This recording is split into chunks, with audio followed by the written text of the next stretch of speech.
you go. Chaska Parks and Recreational Commission, Tuesday, March 8th, 2022, call to order. First item on the agenda is the roll call. Mary?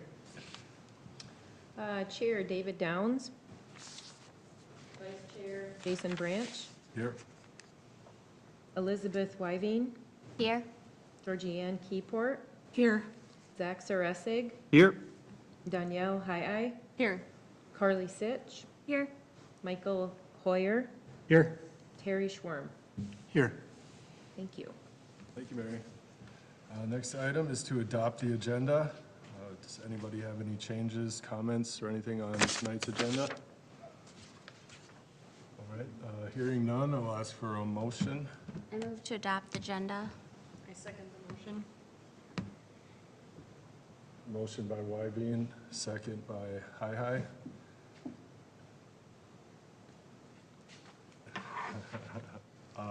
All in favor, say aye. Aye. Nay? Passes. Agenda adopted. Next, visitor presentations.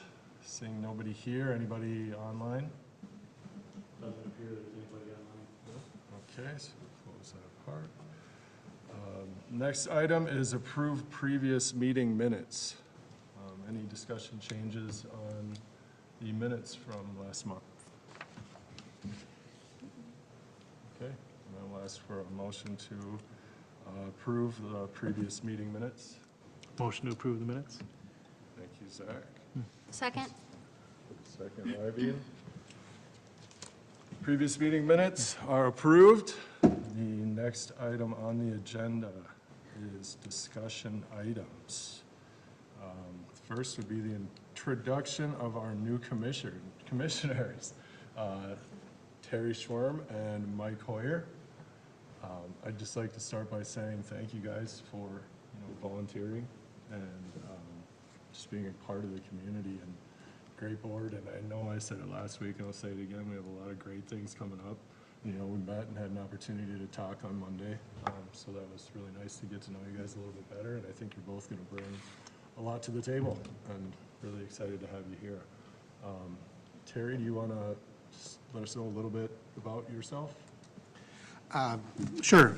My name's Terry Schwerm. I recently moved to Chaska. I've been here about a year. I worked for 40 years, though, in local government. I worked for the city of Shoreview for the past 28 years in the role of city manager. And during that time, I was pretty actively involved in a lot of park and recreation projects and park development, community center development. So just looking for an opportunity to volunteer now that I'm retired, and felt that this would be a fun group to join, and it's a passion area of mine. So I'm looking forward to it and looking forward to working with all of you and the staff. And so I appreciate that. Excellent. Great. Terry. Welcome. Bringing a lot of experience with. That's awesome. Mike? Tough act to follow there, but my name is Mike Hoyer. I've been a resident of Chaska for about 7.5 years, it'll be 8 years this summer. Moved here from Victoria. I did serve on the Park and Rec Board when I was in Victoria, so I have some experience, a little bit smaller scale there.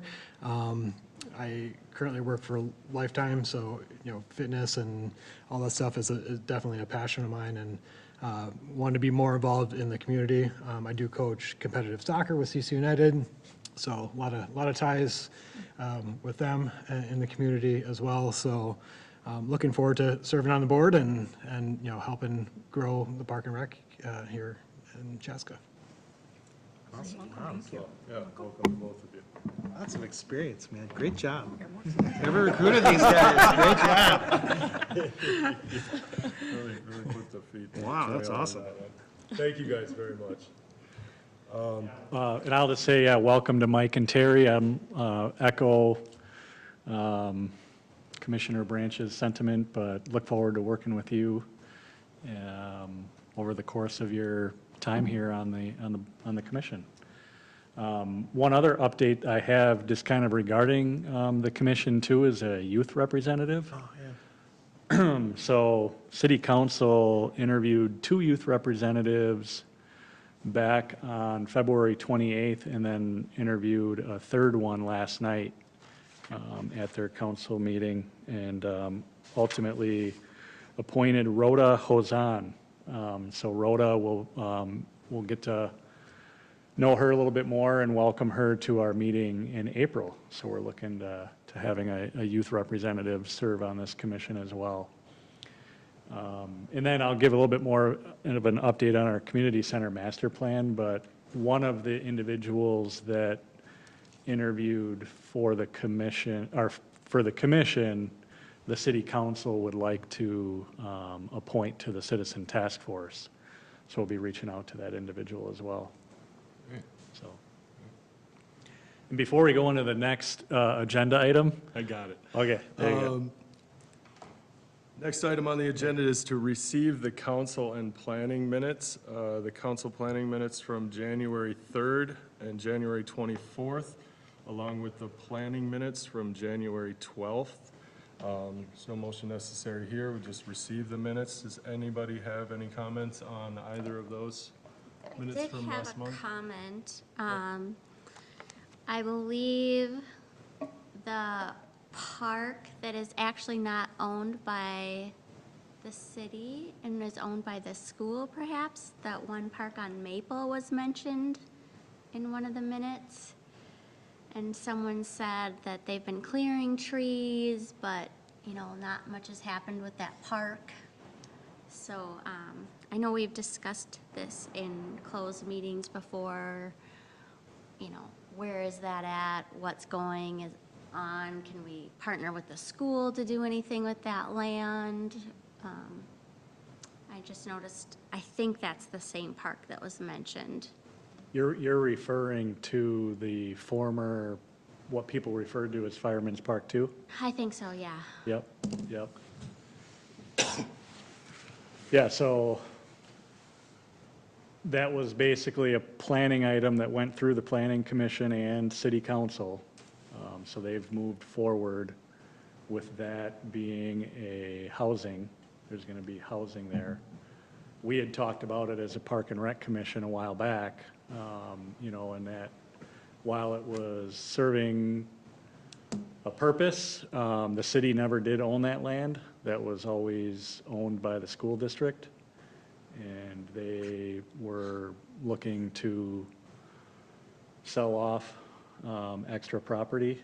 And when it came to the decision point of the city needing to look at whether or not we were interested in purchasing that, it wasn't in our best interest. And some of that relayed back to previous work when the city had done some downtown master planning, and there was community engagement throughout that process, where it was determined that this really is not the best location for a city park. So ultimately, I think the goal is to try to partner with St. John's and do a kind of a joint neighborhood park with St. John's, similar to what we do with a lot of other elementary schools, where it serves a school purpose and a neighborhood purpose. So that's kind of the next step we'll be taking, is having those conversations with St. John's. So without St. John's being currently available to the use of the neighborhood, what's the nearest park for those residents?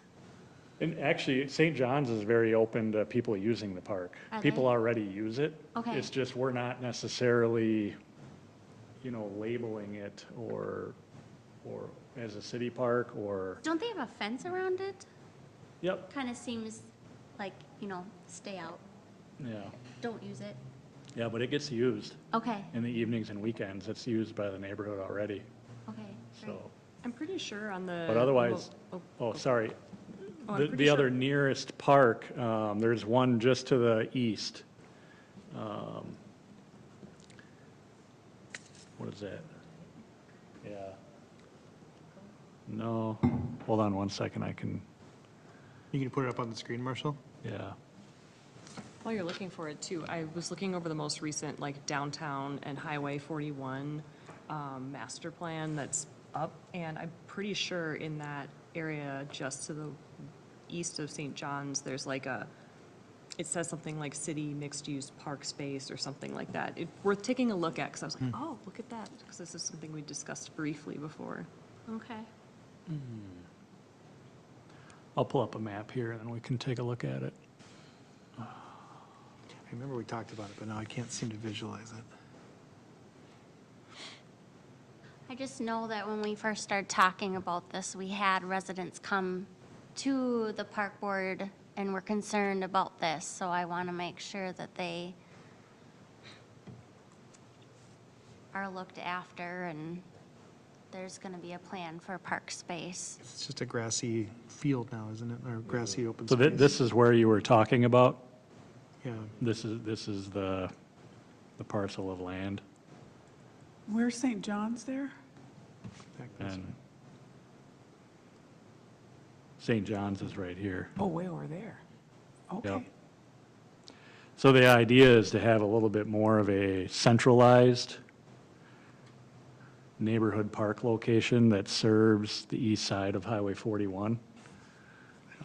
This up in here was kind of in the northeast corner and just not very accessible from the roads. It's kind of tucked back in there. But there is another park right over here. It's Shallow Park is the next neighborhood park.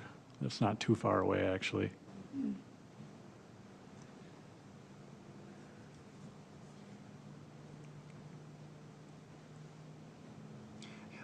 I'm with you. I think I'd never thought of like St. John's as a place that I could go take my kids into when we were down there. I just never felt like that, but Yeah, because you know, it's a private school and they do have a fence. But perhaps like a sign if, you know, things get worked out where it is known to people that they can enjoy the playground on the evenings and weekends, that would be nice. Yep. Yeah, so that'll be the next step, is for the city to have more formal conversations with St. John's and try to come to an agreement there. Sure. sponsorship agreement. One other comment I had was I noticed that at the city council meeting on I think the 24th, they talked about how they had an individual come to the meeting and they talked about how Fire and Ice Festival is kind of back to back with the River City Days. And that River City Days often has a difficult time getting sponsorship and volunteers for the weekend, just due to two big city events back to back. It's just a lot for the community, probably in a short amount of time. And I think we've alluded to this before, that it would be nice to have more community events throughout the year and space them out. It seems like they always kind of happen, like one during the winter, and then there's a bunch in the summer, and then it's just dead space. It'd be nice if the Park and Rec Department could, like, work to plan different outings throughout the year instead of just the two big main events during the summer. Just bring people downtown more often. And then, you know, people are often busy in the summer, so then if you're gone for a weekend, it's not that big of a deal. You're not missing out. There will be another big city celebration coming up. So I thought that was the worth reasoning bringing up. behind Fire and Ice being kind of the typical weekend we do it in, number one, most curling clubs around the country are closed during the summer.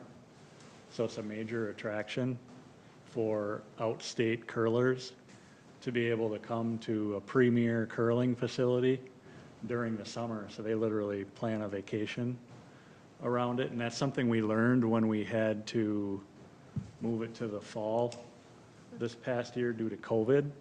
You know, we did that because of COVID, but we surveyed past teams to kind of get a feel of would they like the fall going forward. I think a lot of people kind of liked that fall festival.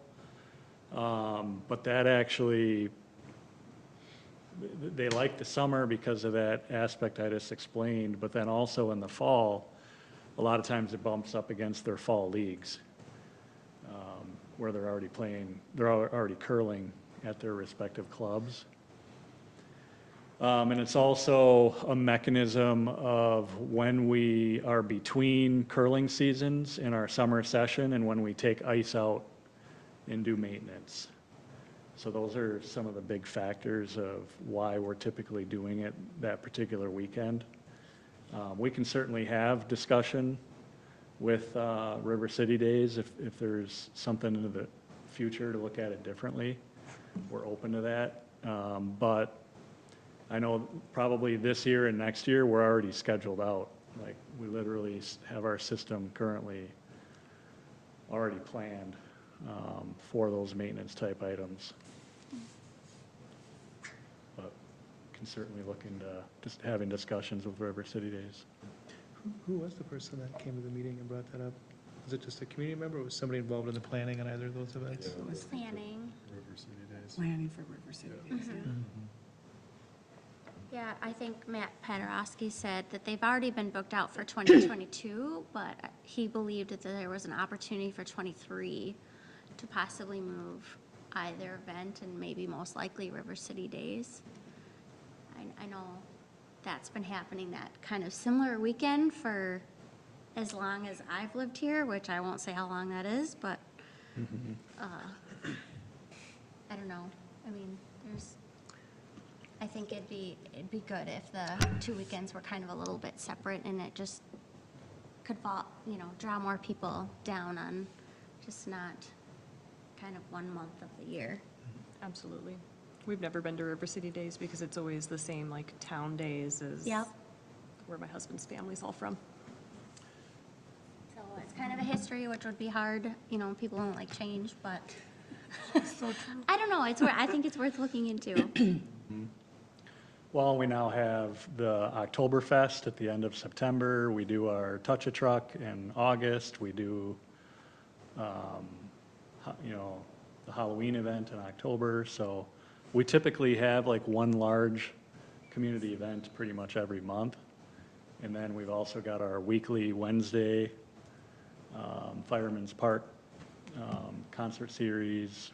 We also have our Friday night series concert at City Square West as well. Yeah, Taste of Chaska, that's spring, isn't that earlier? That's usually May, I think. That'll be in May. Yeah. Yep.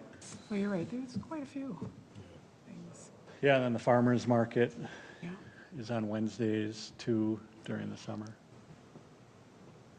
So, just a lot of entities doing a lot of things, I think, in those 12 weeks of Minnesota summer. But, Well, That's all I have. yep. I did have one question too on the meeting minutes, and this, it wasn't clear, I think it might have been something that had been talked about for a while, and so what was in there was really minimal, but it was about the pickle factory down on 61, that there's some sort of building going on down there, or something that they're going to be doing with it, and I couldn't tell what it was, so I didn't know if it was going to be, that little area, that little corner of Chaska could use some more parks, I think, but I didn't know what was do you know what they're doing down? I'm not exactly sure what the actual company going in there is. That's a unique development because the majority of it, I think part of it falls in Chanhassen, and part of it falls actually the majority of it falls in Chanhassen. And there's some, I think, just like right-of-way within Chaska. So there's a little bit of coordination between cities that's occurring as part of that development. Really? Okay, because Audubon kind of hits it, and that's definitely Chaska. Yeah, I think there's some kind of little weird Okay, finger that goes out that, yeah, is Chanhassen. okay. I'll have to go back and look at it again. I couldn't tell. It's sometimes hard to read those meeting minutes in terms of this plat, this sort of thing, what they're doing, and so it's kind of hard to understand some of what they're writing about. Yeah. Yep. Anybody else? Okay, we'll consider the council and planning meeting minutes received. Next item on the agenda is discussion items. Marshall?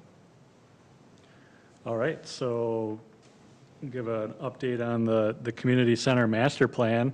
So back on February 28th, I gave an update and a presentation to city council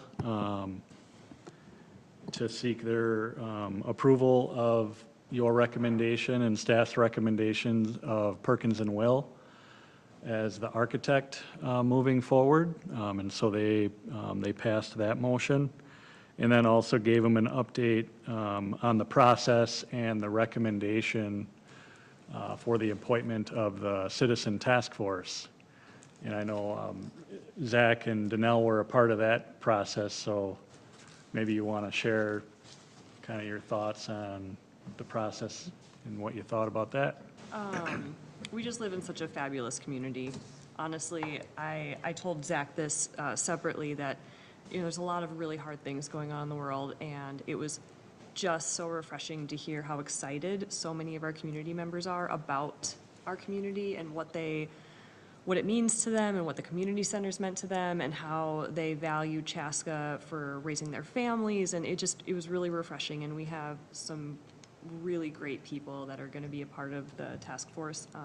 And there were a lot of really great people that didn't make it out of the task force, so just really, really looking forward to hearing people's feedback. And I had to keep reminding myself that these weren't interviews for people that are going to be creating the plans, just helping guide it along, just reframing it. But Zach? Yeah, no, I concur. It was a wonderful process, met a lot of great people. It was hard not to make it about somebody being better than someone else. It was really more about trying to find the right fit for what we were trying to accomplish as a group. But man, a lot of passionate people that love this community, that appreciate what's going on, but see a really great vision moving forward and want to be a part of it. It's just awesome. Yeah, So very a wonderful experience. I was happy to be a part of it. So. yeah. Yeah, we ultimately received 37 applications. And then we ended up narrowing down the pool of applicants to 16. So we interviewed 16 people and then had to select eight people to recommend to city council. And 4 of them are community center members and 4 are non-community center members.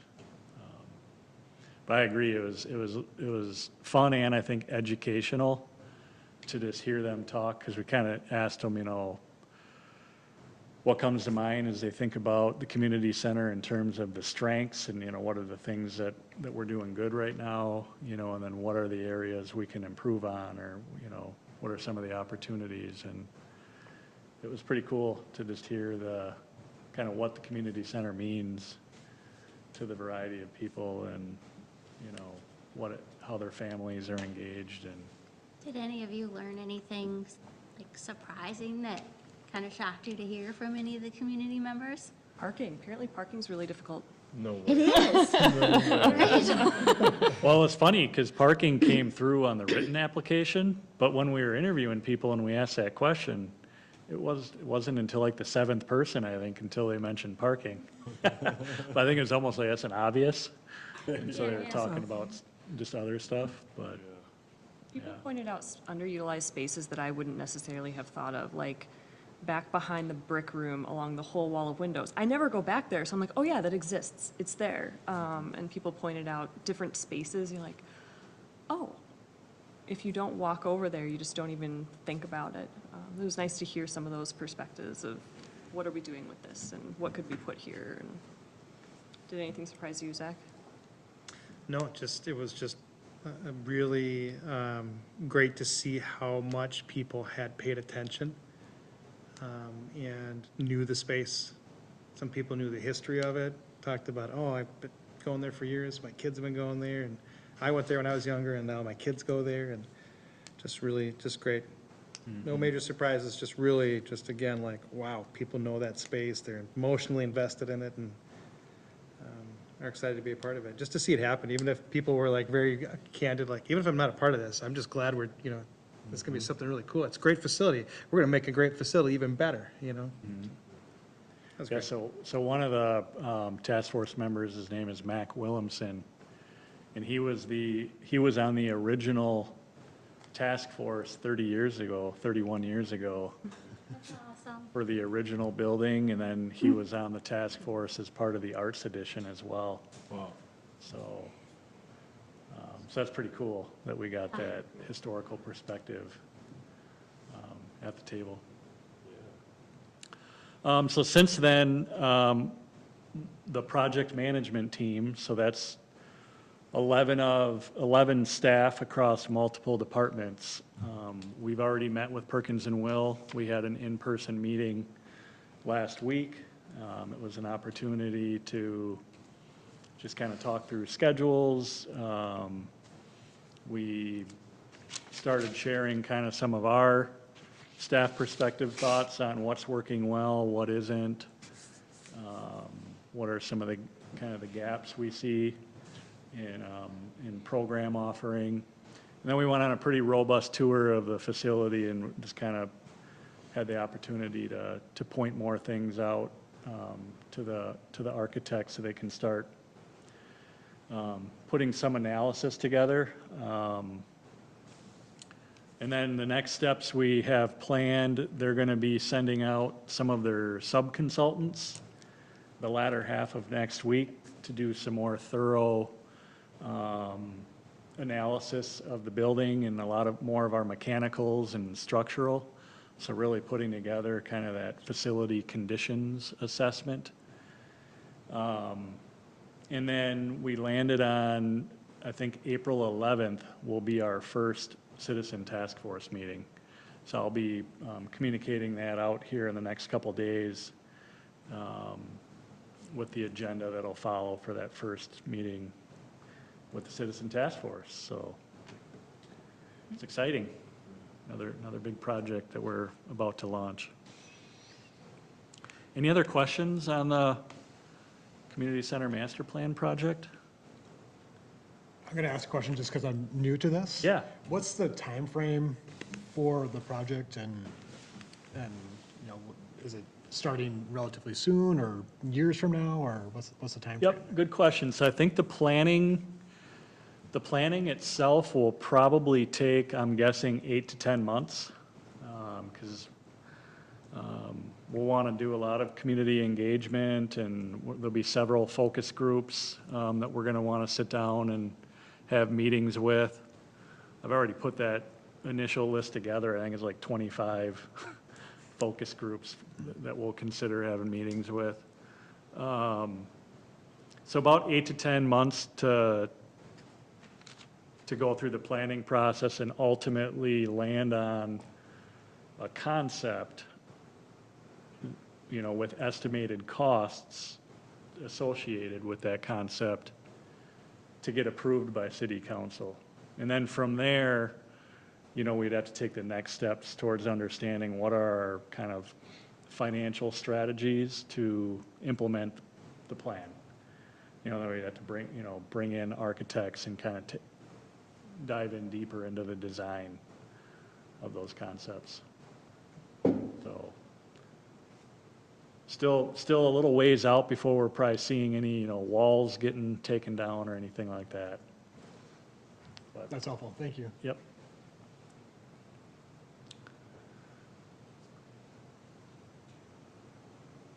All right, should we go on to the next discussion item? Which is the facility naming rights and sponsorship update. So again, just for those of you that are new,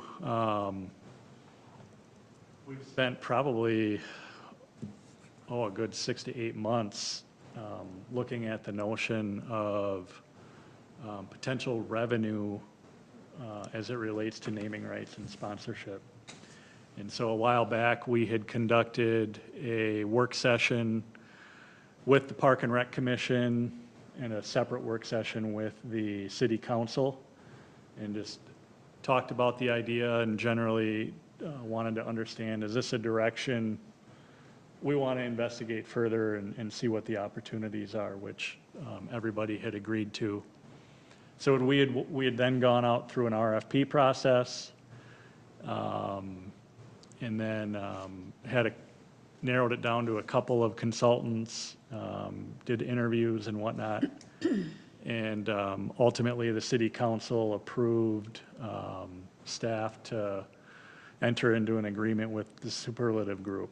And so they're a naming rights and sponsorship company based out of Cleveland, Ohio. They also have offices in Las Vegas and London.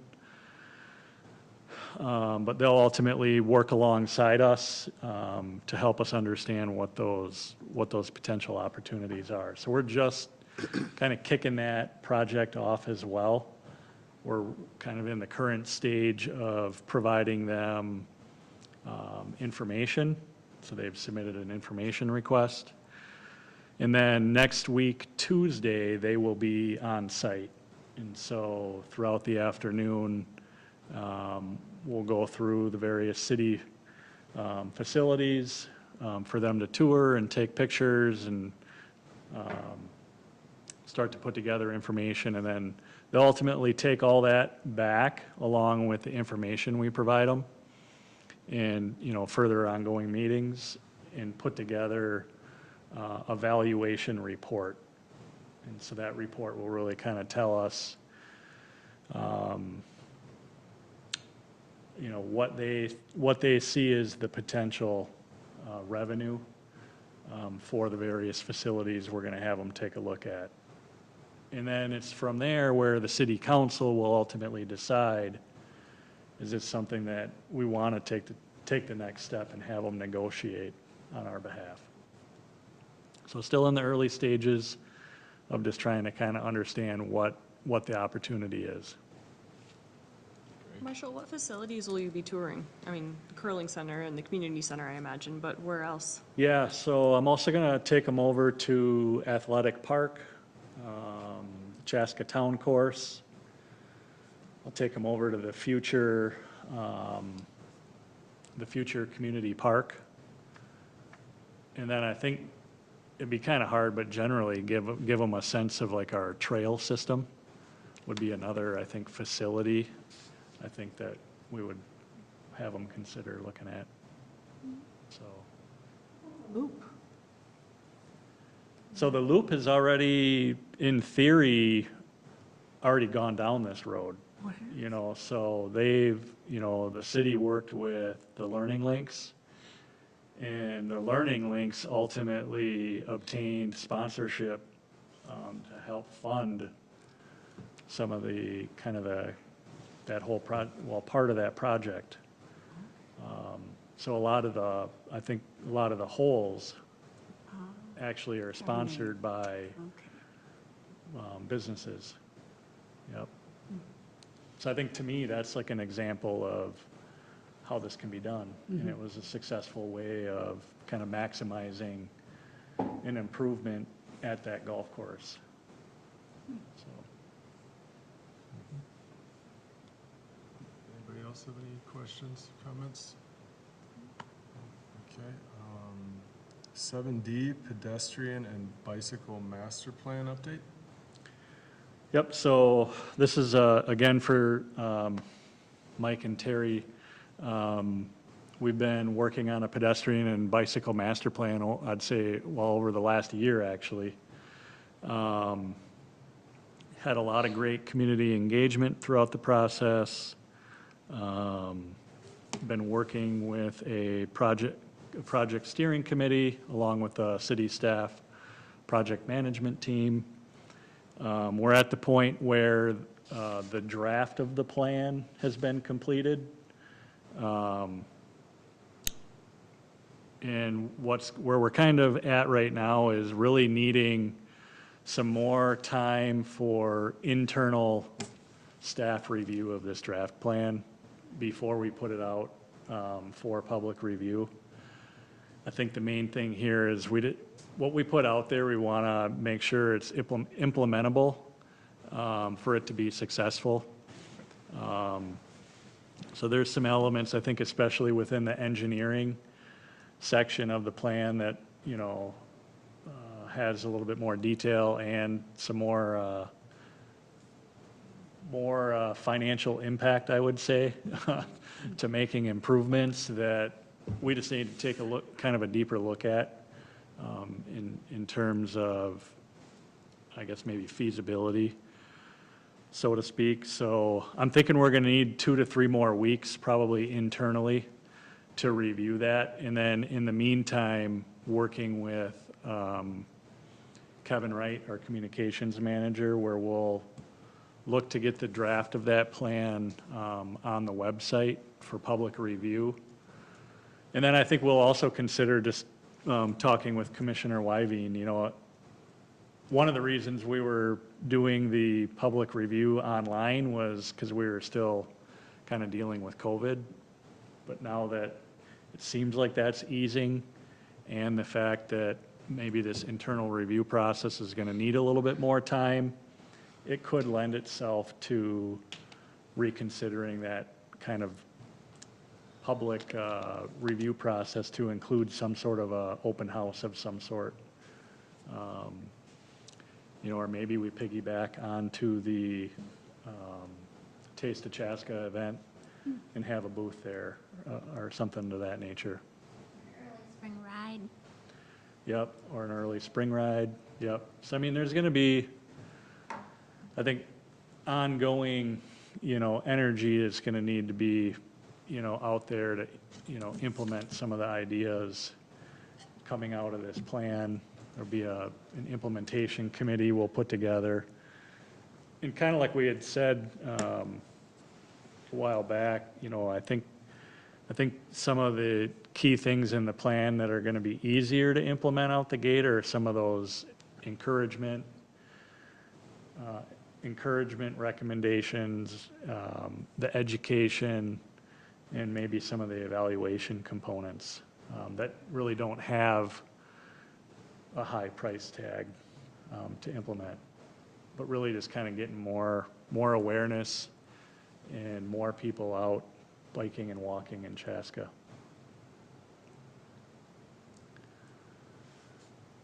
That's it. Anybody, any additional questions? Okay. 7E, department happenings. All right, so this is where I like to highlight some things, other things going on in the department. Last month, we had talked about a development for the Friends and Worm property, and you recall it included our preference for the preservation of the Big Woods area. So just kind of a follow-up on that. That concept plan went through the Planning Commission, and then it was just recently approved by City Council at their February 28th meeting. So now the next step will be for our administration to enter into a letter of agreement with that developer as it relates to the preservation of the Big Woods.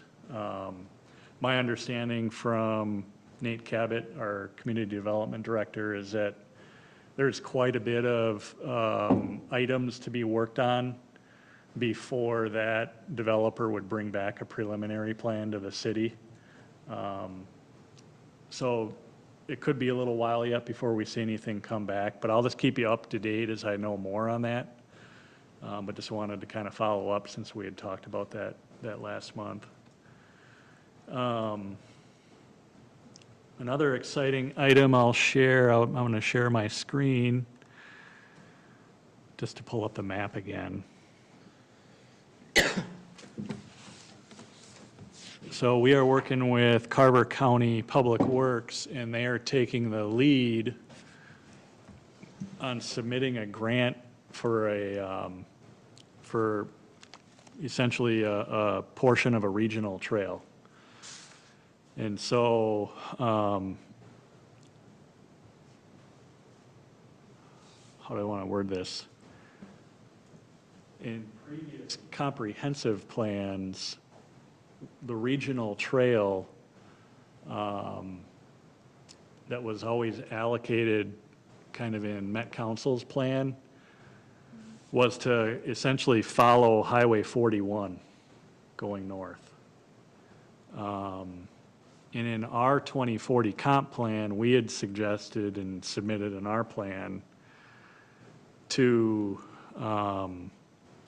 relocate that to the west and have it follow our existing kind of ravine trail along the lakes, to which now they're on board with, and they're taking the lead in submitting a grant application. So the project area that this would be looking at would essentially be starting, it's still kind of up in the air, we're still discussing it, but likely from the McKnight parking lot, that would kind of then connect over to the trail here along Lake Jonathan and go north. In the kind of the key thing in this this submission would be figuring out how to cross the railroad tracks. So a key component to this application would include an underpass going underneath the railroad there, which would be just a huge, I guess, well, when I say win, to account for a gap that's been in our system for a long time. But then it would follow McKnight Lake on the east side, and then essentially go all the way up here. You can see the existing trail, and it would go up to 82nd Street up here. So that's kind of the project area that they're looking at. Engineers are still trying to kind of estimate what the costs are. I think the maximum grant we can get is $5.5 million. Quite a bit of that could be consumed just in the underpass. So the project area might get a little bit, shrink a little. But that's where maybe we'll just have to work with the city and the county to figure out the remainder of it. The plan would be to pave that gravel part of it? Yep, so it would become a paved trail, 10 to 12 feet wide, Nice. to meet the county requirements for regional trail.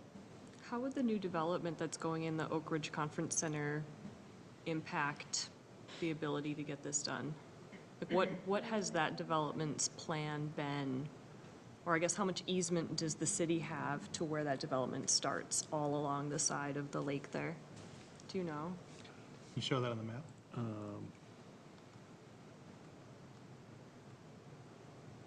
So you're talking in here? Yeah, I guess how much from the lake in does the city own versus what has been sold for the new development? Do you have any idea? Yeah, I think from what I understand, the city doesn't own much beyond the kind of the outside limits of the trail. Okay, Yep, but that would be enough space to have a regional trail right there. yep, Cool. Okay. yep. Yeah, and so like we're seeking a letter of support from them. You know, they're obviously gonna love having that Yes. option I right imagine. out their back door. And then I think, you know, because there's gonna be some cost share expectations in this. And that's where I think some of the Costco development and whatnot can help. Some of the fees we'll be getting from that can possibly help fund some of this trail section too. That's exciting that it's looking at being potentially adjusted off of future 41 and onto something a lot more pedestrian bike friendly. Because I know there's already a lot of discussion around traffic increase and what that's going to look like on 41. And so this is, fingers crossed, that would be awesome. Yeah, Not only that, but it's also a trail system that's natural. Like, people already use it. Like, people are already going over the railroad tracks, they're already going through that area. They're probably trespassing on Oak Ridge, too. yeah. Well, and it just has much more of a regional trail Yeah. feel compared to being along a highway. And what's really cool is, you know, there's obviously more connection with some of the new trails that got put in through Chanhassen connecting over to the Arboretum. You know, so I think this kind of links up to the south side of the Arboretum as well. But in How will theory, it, though? well, I think there'd have to be some future coming off of 82nd, figuring out how we would connect up to the Arboretum. But, I mean, how cool would it be where you could go from the Arboretum literally all the way down to the river in the Minnesota Wildlife Refuge without ever crossing a road, just being completely on a trail system. That'd be pretty neat. But yeah, the grant application, I think, is due April 15th. I'll be working with the county to try to get some level of community feedback through kind of a simple survey to help with some of the grant application. And I think if we're rewarded it, the project would be, I think, in 2026, 27, somewhere in that time frame. So I'll keep you posted as I know more about that. Let's see here, other things going on. Our spring-summer activity guide, the electronic guide, will be out on March 21st. Over spring break, there will be the Prairie Fire Children's Theater with a Peter Pan theme happening at the community center. We're offering a Parents' Night Out on March 11th and April 8th. I think the March 11th is already full, though, so you have to look out to April 8th for a Parents' Night Out. And that's from 5 to 8:30. We're currently offering the Iron Fit Challenge, March 1st through the 31st. So participants have a full month to swim 2.4 miles, bike 112, and run 26.2, which is essentially the Ironman. Fun challenge. The Arts Consortium of Carver County is going to be hosting a Green Card Voices touring exhibit in our art gallery throughout the month of April. And there's going to be a reception on April 14th from 6:30 to 8:30. The Chaska Valley Family Theater is going to be hosting a production at the community center called Bright Star. And that's going to be March 10th through the 27th. And I looked that up. Apparently it's inspired by a true story and features Tony-nominated score by Steve Martin and Eddie Brickell. So that's kind of cool. Sounds like it's a production that kind of takes place back in the 1920s and 40s, and kind of got some World War themes there. And then lastly, this weekend, we're hosting the Brick City Bonspiel at the Curling and Event Center. So a 24-team Bonspiel that'll be taking place all weekend. Get over there and check it out if you got a chance. Yeah, Marshall, are there like spectating areas when that place gets, full of teams and everything? Is there like a dedicated spectating spot other than inside the restaurant? Not really. Not a good spot. It's typically in the restaurant. Okay. And, that's one of the, I think, things we're trying to solve over there with the revenue we might get with naming rights would be to expand that players lounge Yeah. that exists over there. And ideally expand that across all 6 sheets of ice. Yeah. And provide more room and space for people to gather over there during those bigger events.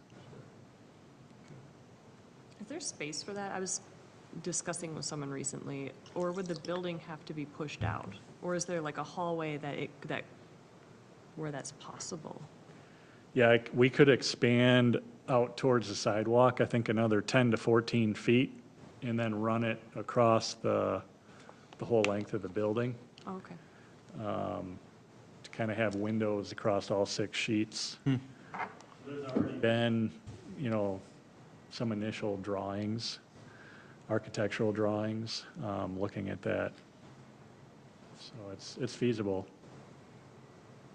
Yeah, just being able to see inside there, would be awesome. Yeah. Because that's what a lot of the other clubs have, is this Yeah, kind of lounge space for the Bonspiel participants and their families, to hang out, and not necessarily be, in a restaurant. yeah. More just that club feel. If people tune into it on television, I'd like to think that maybe they'd pull up a chair and watch it in person. But I had a quick question about the guide, the spring-summer activity guide. Yeah. You talked in a couple previous conversations about maybe trying to, I don't know how to describe this, but work with the school district community education about maybe developing some sort of synergy maybe between the offerings that you're going to have in the summertime for kids and families. Were you guys able to do any of that for this spring, summer guide coming out? Connect with community ed and maybe, That's on the list to do yet. okay. Yep. Cool. Just curious. So, Yeah, I know, you guys got a lot on your plate right now. I was just curious. yeah. Yeah, I mean, I think it would be good for community ed and us to get together and better understand kind of who's doing what. Yeah, In a lot of communities, quite frankly, they can sometimes be perceived as competitors. sure. Community ed offers a lot of recreation activities, and there's probably things that maybe we're offering that are maybe a little bit more enrichment related, rather than pure recreation. So Yeah, I intend to have those conversations, and, that's also some of the reason why having community ed and school board representation on the citizen task force as we start talking about the community center master plan and the programming that exists within it, yeah, I think is going to kind of open up some of that conversation and understanding, who's offering what. But the bottom line is both entities are here to serve the community. absolutely. And we both have great facilities, and it's how are we maximizing our facilities to provide as much recreational opportunities for our residents. Yeah, no, I mean, like last summer signed up for tennis for my one daughter, one through community ed and one through Park and Rec, things like that. And it's a lot, as a parent, it's a lot of scrambling around, like looking at this and that. And, but, that's part of your job as a parent though, is because there are, and that's a great problem to have, right? A lot of options, but a lot of things to go through. It's just that, this is the Dreamer Commission, right? Maybe that's, hopefully down the road, we'll have an opportunity to maybe kind of do some of that. Maybe connect on some of that stuff with them, so. And is that kind of the gist of your question, is creating more clarity between who's offering what, or what? I don't know, maybe if there's an opportunity. Okay, Yeah, I don't know. I mean, there's a lot of overlap and things, like I'd find a class here and it's full, like, oh, shoot, actually I find it, that's through community ed, that's not through Park and Rec. Oh, okay, I don't know, just, if we're trying to create sort of an efficient way for people to access the things in the community, there might be a good opportunity there to, maybe if you have low enrollment on something here and it's like, well, let's pool our resources and just offer it through community ed, and maybe there's some, just at least from my perspective, for the summer programming, there might be an opportunity there, but, Like maybe we could offer more if we team together and yeah, had more resources. yeah, seems like it, maybe, in theory.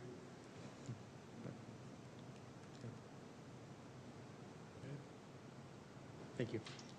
yeah.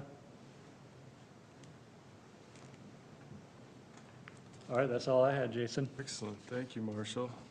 That moves us to item number 8, other business, 8A, the Commissioners Roundtable. This is just the opportunity for, to speak up about anything in the community, things you're happy about, things you're sad about. Feel free to air your grievances about other commission members if you'd like. Maybe not. This week, Carly, if you wouldn't mind starting, and then we'll just kind of work our way around, and as we kind of get to you guys, you'll kind of have an idea of what's going on. If you'd like to add something this week, great. If not, that's just as well, too. So, Carly? I took a drive around a part of Chaska. I don't usually go around, so I got to check out the Chaska Public Works, and then I think it was Sunrise Park. And I was like, oh, that's a really nice park back there. Sunset Park? Yeah. Yep. I was like, and I was there at sunset too, by happenstance. So it was like perfect. It was great. What a great name for this park. It was, and I think I got the cops called on me because I was like, it was cold, so I was like sitting in my car, and so I think the neighborhood was like, because as I was leaving, a police officer was coming, and I was like, okay, so don't sit there. But yeah, I was just like, oh, it's a very nice park, and it was cool that like the Public Works is like right there too. Yep. That's a nice building. So that was my adventures. That's awesome. Nothing for me this week. I'd like to say thank you to the Public Works Department. I heard from several neighbors and different people in the community how impressed they were that even though we're nearing spring,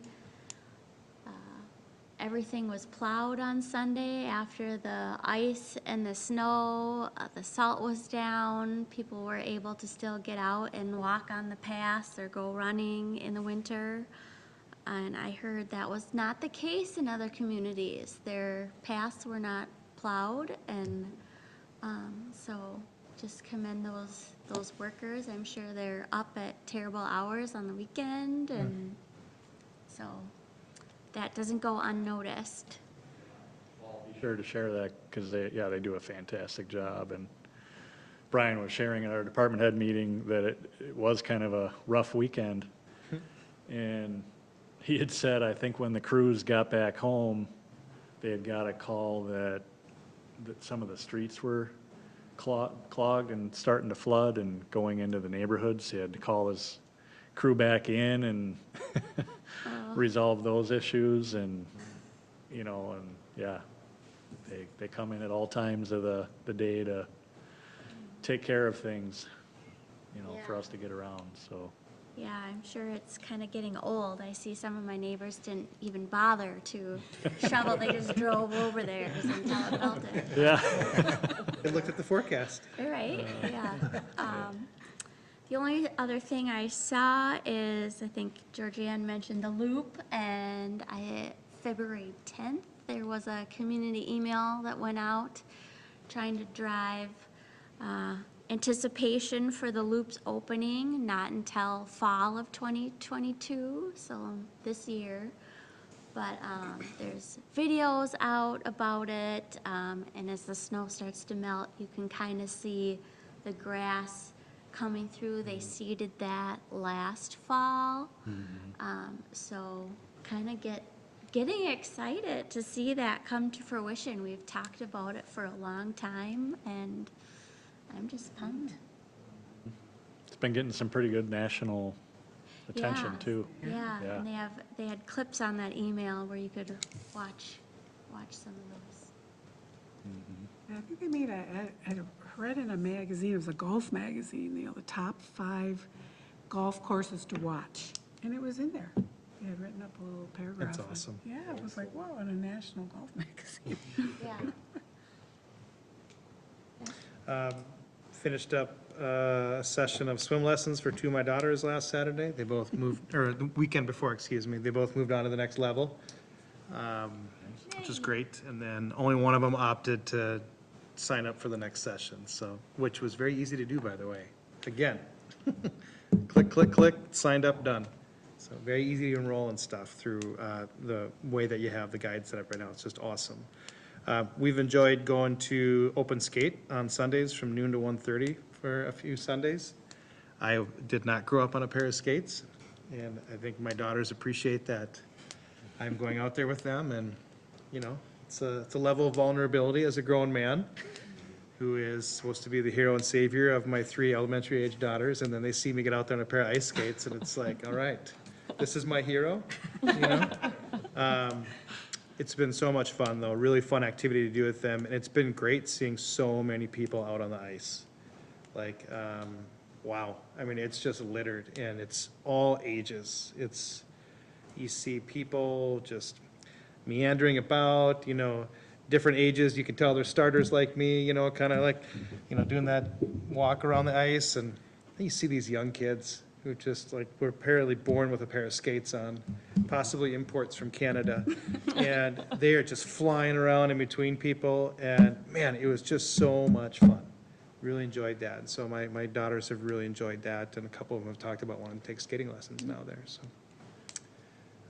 and just continue to be impressed with the staff at the community center. I see there's now a video board at the front desk at the community center. I was like, wow, awesome. It's got like an events thing, and so they don't have to go out there. I don't think the idea is to eliminate the chalkboards and stuff like that with the day's events, and really cool. But the staff there continues to do great. Just curious how the new policy stuff about the teenagers at night and the weekends is going. Been good so far. So good, Yeah. so far so good. Yep, Okay. yep. Yeah.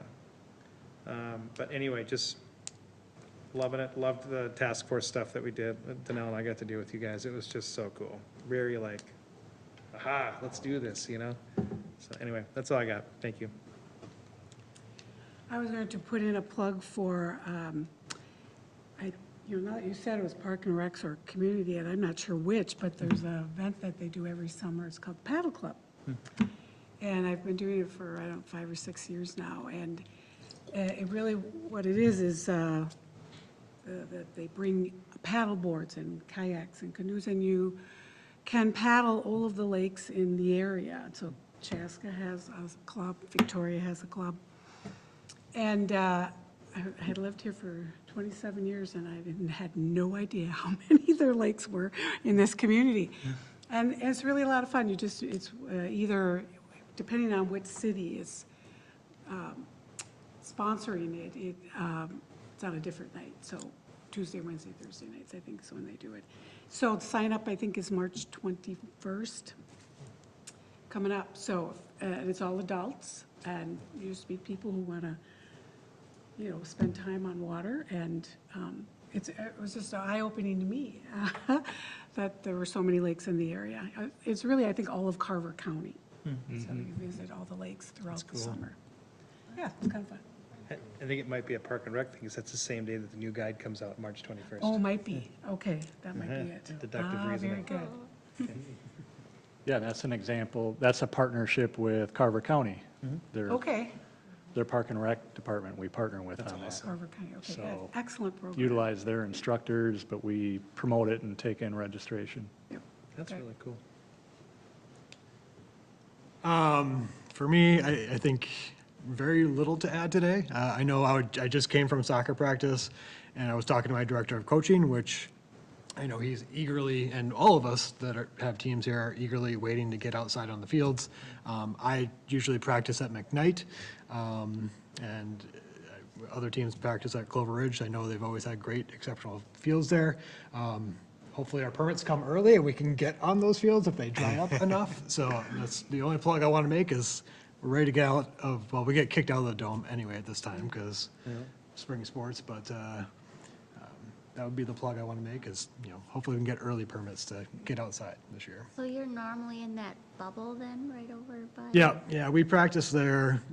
So CC United is it's a club and we rent the space from the school, so Okay. it's not free, but this time of year, spring sports, they take priority because it's a school district dome, so we get kicked out of there and relegated. Sometimes we practice, they used to have a turf over at the community center, which I'm not sure if they set that up anymore, but then we, in basketball gym floors, which is not great for soccer, but, and then, games start early May, or like first week of May, so it's, hopefully we can get like 1 or 2 weeks on regular sized fields, so. That's awesome. Good luck. The snowstorm didn't help, I don't think. So I'm hoping for no snow. I saw like 50 degrees next week, so Yeah. that should melt it and hopefully dry things out, but, Direction. so if we, by mid-April, if we can get outside, that would be perfect. so. That's awesome. Barry? Just been enjoying getting to know Chaska a little bit. As a relatively new resident, got out on some of the trail segments where you have kind of a major stormwater project that appeared to be going on. And that was the same day as your outdoor festival with the ice sculptures and everything at Chaska, the curling center, and stopped by that just briefly, and that was very well attended from what I could see, and those were pretty cool. And also I've been getting good feedback on your Sunday pickleball ladder league or ladder program over at the community center from one of my neighbors who's playing in it and being a little more advanced than he is, but loving pickleball. It's always nice to hear. I checked with him kind of regularly to see how he's enjoying it, and he says it's very well run and he's been having a good time, so. Great, good to hear. Love the picture. Thanks, Terry. Mary, anything? No, I'm good. No? Okay. And, I'm good as well. Anything else? Anybody? Spark a thought as we're listening to our fellow commissioners speak? I just like to double check that, because sometimes that can happen for me. Oh, I should have said that. Huh? You got one? I had a conversation with somebody who, they're on the St. Paul curl team, and they were at a meet, I don't know what it's called. A Bonspiel, maybe? Bonspiel, yeah, Yep. at the Chaska Curling Center, and he said that it was very good ice, but he would like a little bit more curl, whatever that means. But Marshall seems to know what that means. What does that mean? I have no idea. Curl. It has to do with the amount of pebble that's put on the ice, Oh, which provides the curl ability, I guess, of But our the, guy was like of the stone. renowned for his top. his He's top ice. 5 Carver County. Oh, yeah. apparently there needs to just be just a couple more pebbles, maybe, I don't know. Maybe he needs to have some more skill to be There, able to. there. Yeah, maybe that was the issue. He lost his match. Sometimes as you're playing in a Bonspiel, you know, the ice, that pebble wears as the Bonspiel goes. So that's part of actually the sport, is understanding how that pebble is getting removed from the ice and it affects your shot. Well, now you're just giving me water cooler talk now. So Kind this of is the good. science, science and strategy in that sport for sure. Yes. Okay, that brings us to item number 9, adjourn. Next meeting will be April 12th. Do I have a motion to adjourn the meeting? I motion to adjourn. I second. A second from Mike. Excellent. All in favor, say aye. Aye. Opposed? We are adjourned. Make sure everything's good.